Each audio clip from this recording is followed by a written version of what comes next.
meron kasi tayong tinatawag na mga kautusan na hindi na sa atin, may kautusan na magpapatuloy. So, paano kasi baka sabihin ng bagong tao ngayon, ano pong kinalaman namin sa kautusan sa Israel sa panahon na yon? O ano yung magpapatunay na yung kautusan na yun na applicable hanggang sa panahon natin ngayon? Dito po natin yun makikita sa Matthew 28. Ano po? At ito nga po ay sinasabi sa mga alagad. Ano po? Ngayon, dun sa ibang tao, kasi ito ay usapin tungkol sa pag-aasawa ng lahat ng tao. Kaya ito po ay batas ng ating Panginoong Yesus tungkol sa pag-aasawa. Ito po sa 28:18, ang sabi po ay ganito, ng Mateo, lumapit si Jesus sa kanila at sila'y kanyang kinausap na sinasabi, ang lahat ng kapamahalaan sa langit at sa ibabaw ng lupa ay naibigay na sa akin. Dahil dito magsiyawang nga kayo at gawin ninyong alagad ang lahat ng mga bansa na sila inyong bautismo sa pangalan ng Ama at ng Anak ng Espiritu Santo, na ituro ninyo sa kanila na kanilang kanapin ang lahat ng mga bagay na iniuutos ko sa inyo. So ito po ay isang paraan ng pagtuturo na ginagawa natin para maabot yung mga hindi nasasakop ng batas ng ating Panginoong Jesus. Pero dahil sila pumasok sa tinatawag na pag-aasawa, alam dapat nila ang patakaran ng Diyos tungkol sa usapin na ito, lalo sa divorce of marriage. Kaya kung may mga hindi na nakakaalam, nagugulat sila na ang tanong Brad, paano yan? Ngayon ko lang nalaman. Umalis na ako doon sa bahay namin, yung una kong asawa, may asawa na ako ngayon, paano? Yun, mga ganon, ano po.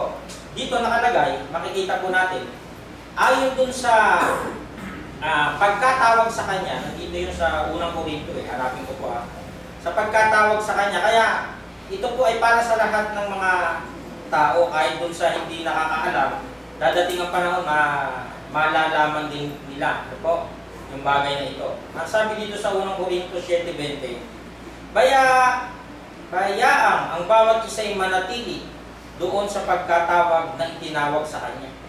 Kasi kung ngayon lang ito nalaman ng iba, sabihin nila, hindi ko naman dati alam niya ang usapin yan. Kung ngayon ko lang nalaman, mananatili ka ron hanggang sa panahon na ito ngayon kung saan mo nalaman itong aral na ito. Ano po? Kasi dati hindi daw nila alam. Ngayon, nalaman na natin na ayaw pala ng Diyos yung ganong bagay, mananatili tayo ngayon doon sa pagkatawag sa atin kung nasaan panahon tayo ngayon. Kung nasa anong estado ko ngayon, bawa, hiwalay ako, o di manatili ka dyan. Yung ganon po. Ano? Sige po. Kasi natanong, hindi binanggit ang bloodline.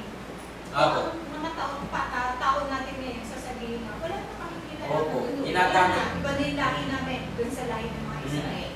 Ayun. Opo, ginagamit. Tsaka plus yung batas ngayon kasi. Nabasa ko po kasi ginagamit ng iba. Alam din Diyos siyang polygamy na yan, yung mga Muslim nga Sa mga Bible, marami. Tama. Si Abraham, si Isaac, marami. Babanggitin ko, si Jacob, si Solomon lalo.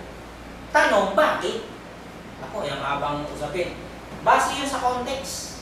Ano? Base sa context ng Bible, bakit niya sinasabi yung bagay na yun at pinayagan ng Diyos? Hindi niya pinapayagan. Kaya nga sa Exodus, sinabi na niya sa kasampung utos, di ba? Kung iimbusin na nga. Sinabi na dun At makikita po natin, maraming sumisira niya sa Bible kasi nagkokontrahan daw. Hindi.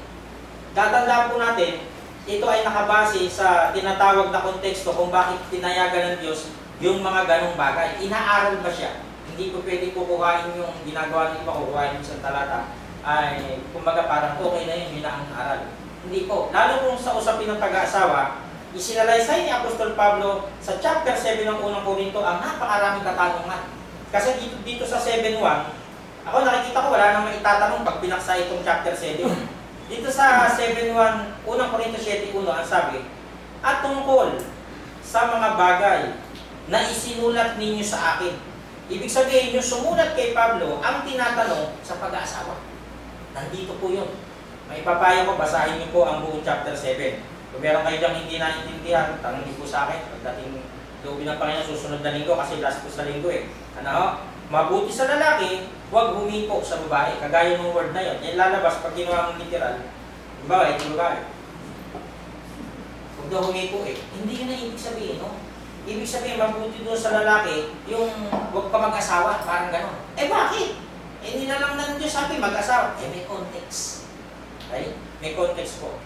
Hindi nyo sinasabi natin, nababasahin yung buong ano para makita yung context. Hindi, eh kasi Brad, binasa mo, lalaki, huwag humipo. Eh di babae, huwag humipo, gano'n. So sana po, sige pa kay Brother Bong.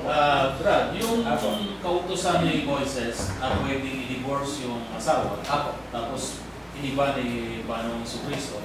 So, nagkamali si Moises doon sa pagdidesisyon niya na pwedeng i-divorce yung asawa. Hindi po. Binago na yung Panginoong Jesucristo eh.